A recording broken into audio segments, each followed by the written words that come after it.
মানুষ মানুষের জন্যে, জীবন জীবনের জন্যে একটু সহানুভূতি কি মানুষ পেতে পারে না?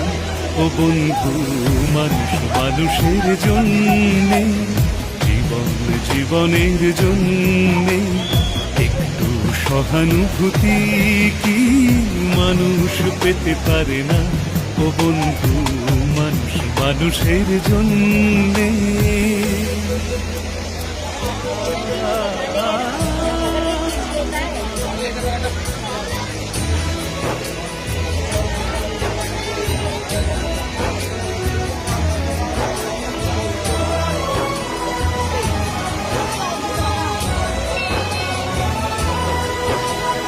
মানুষ মানুষকে পণ্য করে, মানুষ মানুষকে জীবিকা